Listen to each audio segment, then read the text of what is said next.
Hey guys, with fall Chinook just around the corner and some fish already in the river, I just wanted to take a minute and talk about my Columbia River salmon setup. So starting with the 65-pound main line, I come to a T-bead, and the T-bead there is just to shed weeds. Your whole goal here is to have a free spinning with no line twist and to just try to shed as many weeds as possible when you're fishing in those weedy areas in the Columbia. So the T-bead helps doing that. And then with the sliding swivel, I like to protect that sliding swivel with a couple beads on each side. That also protects the knot at the swivel end. And so that's kind of the main part of the line. Obviously, if you're not running downriggers, you're running a weight on your sliding swivel.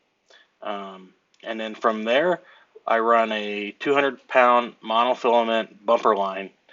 And you can see that there. That's that kind of heavier gauge line, and I can come down to another T-bead with some heat shrink over the chain swivel, and that just again helps shed some of those weeds. And there's a bonus, you can actually add scent in there, and that acts as somewhat of a scent chamber.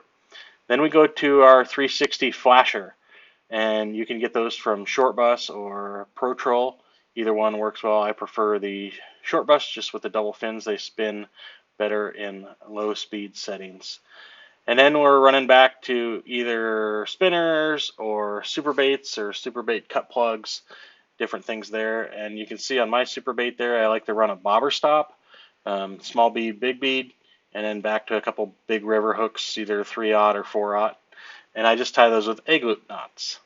So that's my standard go-to setup there.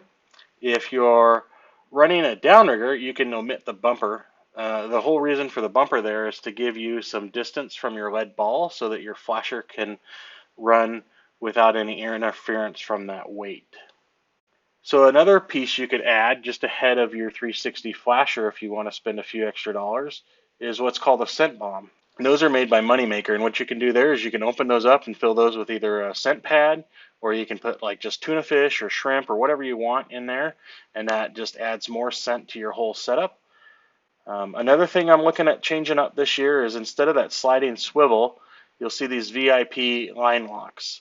And what those do is those actually lock on to your mainline swivel, and it keeps your main line from twisting with all this. So it kind of locks your line.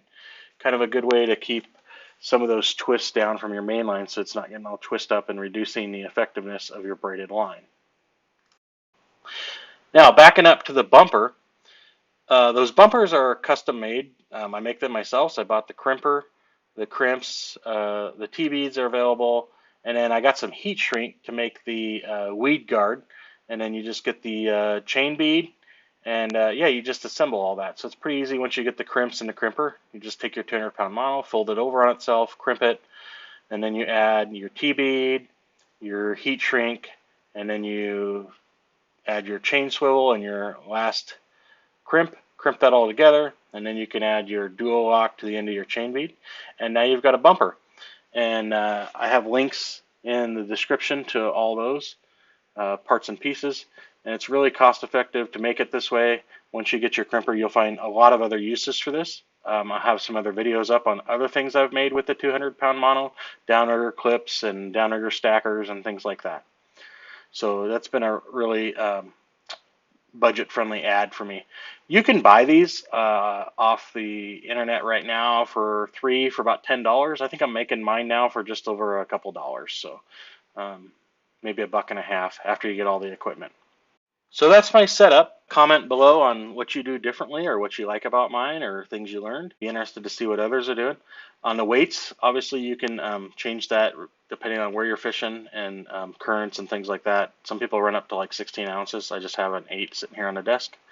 But yeah, that's my setup, and be looking forward to seeing what you guys have to say, and good luck on them fall Chinook. Hopefully you guys get some.